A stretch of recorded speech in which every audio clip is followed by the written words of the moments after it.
I was working in Irish television. I had done a co-production with the BBC at one point.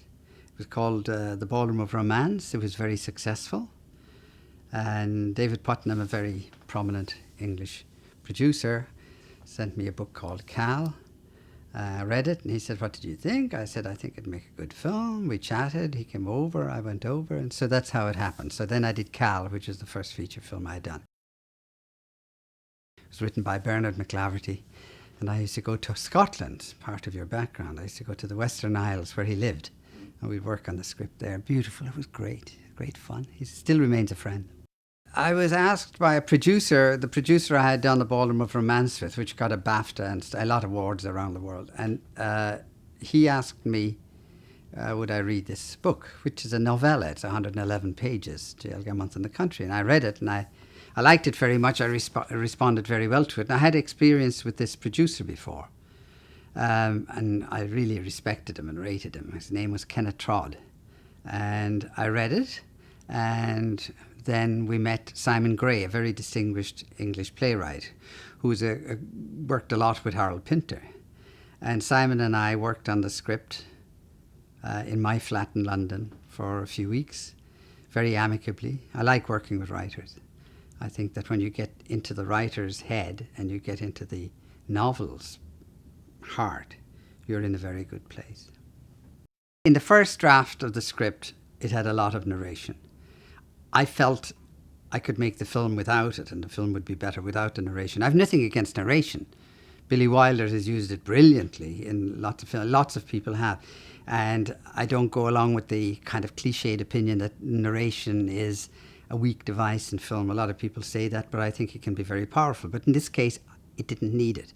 I felt that the story should unfold visually and would not be damaged by not having a voice.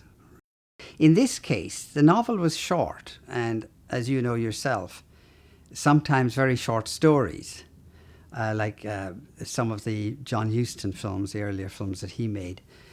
Short stories allow you to build on the content of, the essential content of something. So you're not bringing down a 500-page novel down into a film. You're seeing the bones of the film in a shorter story, and that's what happened with A Month in the Country. So there was very little. I mean, Simon is a very distinguished writer. So when we were writing the script, when he was writing the script with me, with him, we had a very good relationship, and when we were doing that, it was just that we were not making the novel better. We were making the film into something that was distinctive for us. Now, did you work with J.L. Carr during the making of the film at all? No, I met him a few times, but I didn't. We went to see him up in Northamptonshire where he lived, and he was mad about cricket, and he used to have these little booklets that he used to publish. He was a really interesting guy, only in England, you'd say. He wasn't eccentric in a kind of an uneasy-making way. He was just a terrific, interesting man. The budget was low, but it wasn't anything excruciating. It didn't mean that the film would have been too difficult to make. What was good about the story was that you had very few locations. You had mainly got the church, you had the graveyard, you had pathways. And I'm used to doing small budget films from working in Irish television. I did a lot of dramas, and I did some small documentary films and others. So it was not a big problem. The budget wasn't a problem. What was necessary was to get every single nuance out of the story, and in translating it into film, hopefully enhance everything. Yeah, and I also read that this was originally planned at one time to be made for TV. Yeah, it was. We got it made for film because Channel 4 came in. Euston Films were one of the partners. Channel 4 came in, and at that time, a man called David Rose ran the fiction department of Channel 4. I don't know what department was, what its actual title was, but he was the man who made the decisions about what would happen. And he was fantastic because he was a great enthusiast for good filmmaking. Radnage is in Buckinghamshire. It's about 45 miles northwest of London. We needed it to be within day travel of London. that would have been one of the budgetary considerations. We weren't all going to pile into a hotel for 4 weeks, 5 weeks. So it had to be within that. But I travelled all over the home counties, as they called them, all the counties surrounding London, up the east, west, north, south, looking, and I had books of churches, and so I'd go to one, the other. It was a terrific time. Sometimes I was with Ken, sometimes I was on my own. But I found Radnage, and to me it was the right size, the right feeling. The atmosphere is very important for these things, so that's what we did. The church, I think, is probably built in the 1100s and has been in use since that time. It's very beautiful. It's very beautiful, but very simple. It's not ostentation. It's not kind of a Renaissance church. It is a very English church. The character of the church was very important to me for the character of the film. And when I saw Radnage, I'd seen many others, so it's good to see a lot of places. The original church was up in Yorkshire, up in the north of England, but we weren't going to go there. So seeing a number of different churches was really the way we wanted to go. The church is set off from any village. There's no village right near it, so we weren't getting in anybody's way. We parked the trucks nearby. I wanted to use the graveyard surrounding the church as well as the church itself, so we weren't interfering with anybody's day-to-day life. The vicar was a marvellous man, and his wife, but the vicar was wonderful in facilitating us filming in the church. Leo Austin, the designer, he and his wife worked on a wooden oak panels, and this painting came out of that. And the models that were many of the decorations and the illustrations in churches of that time were fire and brimstone. It was to frighten you. Hell is waiting for you. The guy with the pitchfork, all that kind of stuff. Which is so that painting was done by Leo's wife and himself, and then we pinned that up on the wall. It's very big, and then we painted over it, and then we started bit by bit to reveal. So Colin had the ability, and he certainly had the talent to be able to start to feel it revealing itself. And this is what, 1919, 1920. So Colin, the character Birkin, is not a religious man, but it moved him spiritually after the wasteland of the war. Howard Blake, we asked him to do it. Ken Trott, the producer, suggested Howard Blake to me. I met Howard Blake, and he was wary of the film initially. And then he did it, and he did a beautiful score, and he knows it's a beautiful score, you know. So I was lucky to get him. He suited what I wanted and what we wanted to do. I wanted it to be very still. I wanted people to be drawn into the film without firecrackers going off. I wanted it to be very intimate. I wanted the audience to feel a little bit what it must have been like for Birkin working in that church. When you went outside to the tent outside where Ken Branagh's character was, I wanted to feel the pain that was not expressed in both of these guys. So it's an anti-war film, but without bells and whistles. You don't need to say how bad war is. We know how bad it is. It's when you start to tart it up so that it's just a kind of the equivalent of a video game, and it's supposed to be exciting. But the horror of it, I wanted that scene at the beginning to show terror and despair. And then when Birkin jumps up out of the bed, or raises up out of the bed suddenly, you realize it's terrible. And there was no treatment of post-traumatic stress disorder or nothing like that. They did have treatments for people who really were damaged mentally by what they'd seen and what they had done. But it wasn't very, very difficult to get the feeling, once you established the feeling early on. And then what Birkin had was a stammer, which Colin did beautifully. And so these two wounded guys, you know, Ken Branagh's character in the tent and Colin in there, they didn't know each other. And when they left, they parted again. They were just going to try to cope with life as best they could after the horrors of the First World War. Well, Colin was in his mid-20s at the time. When we met, we've remained firm friends since then, right to the day. We live in different continents now, but he's very intelligent. He understood about nuance. It's in him. He's a very perceptive person. He has a great sense of humour, and there are moments of incongruous humour in the film, kind of misconceptions and misapprehensions, all that. But Colin was very, very well equipped to do this to the outstanding level that he did it. Directors can't train actors to do things like stutter. You can create an environment where they will enjoy achieving it. He had done bits and pieces. He had done a film Richard Eyre directed, I think, Tumbledown. And he had done on the stage, I think, Another Country. And that was about recovering from the First World War. I didn't see that. I'm not too interested in seeing lots of stuff. You just have an instinct of, an intuition, if you like, that this would be a really good person to do this. But I don't mind if I don't know anything about the actor. He's there to do a particular thing. You know you're going to have talent. You know these people are going to express that talent if you're working with them closely enough and supportively enough, and they are able to work with you. So it's collaborative, very much like that.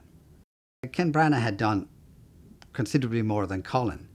He is very confident, very, very good to work with. As you know, he's directed films himself since then. He was just totally professional. And he and Colin and the other members of the cast got along well with each other. But English actors are very professional. They're not carrying their neuroses onto the set. If they have lots of problems, they're not going to be displaying them. They're there to do a job. And it's about work, and we work, and we try to get it right. Dear Natasha, yeah. She was out of drama school, as she may have done one or two things before that, I don't know. But again, it was a very terrific journey between us.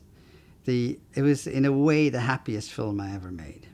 The happiest atmosphere, the most challenging in its quiet way.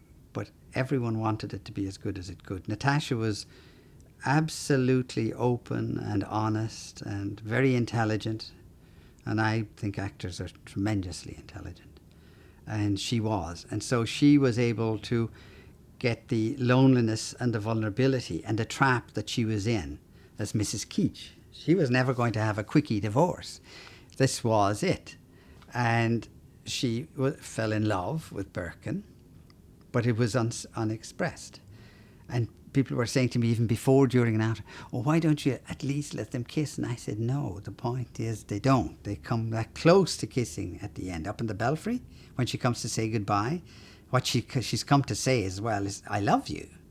And he loves her, but they don't, because that wouldn't be proper, I think you should say. She was the wife of the vicar, and he was a man who had had a damaged marriage before, but they were not going to go around the corner.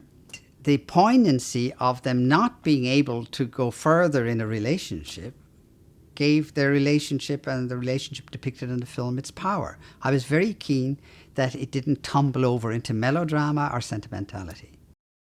It was at the New York Film Festival at Alice Tully Hall, where they used to have it at the time, and that was a really good night because it got this very quiet film in one of the noisiest cities in the world, and it got a long-standing ovation at the end. It was very sweet. It was very sweet, and that was a very nice evening, to have that appreciation of a film as quiet, but I hope singular, as A Month in the Country.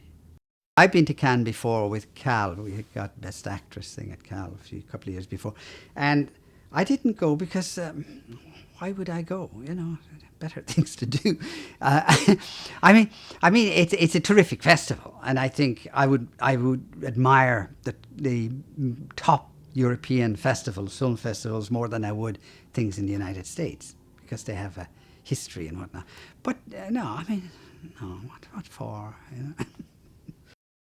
Warner's started it off and showed it in one of their. They had a multiplex in the West End, just Leicester Square, right in the heart of London, and then it moved to another cinema after a few months, and it was helped very much by good reviews. So the critical response helped it considerably, but it's mainly that people used to like to go to the cinema. This is 1987, so it's 30 years ago almost, and I think we lose a lot, as we lose a lot when record stores close, when bookshops close, because you like the communication with other people. In a cinema, it's unspoken, but there's closeness there. But with all the things that are closing down, the internet isn't going to give back the sense of mutual interest, the companionship, the occasional chat with people who are very skilled at what they do. All that's going away, and people are, it's going to be, I think it's going to be a little bit more alienated. I think it ran about nearly 6 months in the West End in London, which was a surprise. I mean, but it wouldn't have mattered to me if it didn't run at all, because you make the film, and that's what you hope for the best, and the people who are going to release it. But I think that what was, I was very pleased that it got that kind of life in a cinema, because the cinema is different from television. I worked in television, so I know the difference. Everybody knows the difference. And what you had was the feeling that you go into a cinema to get a particular experience that you can't replicate on any kind of television. I've nothing against television. I did many dramas on television. I did documentaries on television. But as regards the feeling of when you go into a cinema, the lights go down, and you're concentrated on big image in front of you, it's different.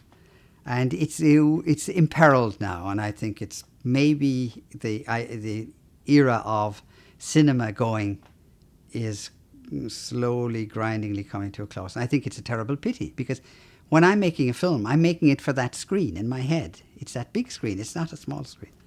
I had a very good lighting cameraman, and who understood what I was trying to do. I had worked with him before. And so it all helps. On a personal level, I get very enamored and impassioned by a film that I'm about to do. So it was very engaging. It takes any talent I have out of me. It becomes very important. The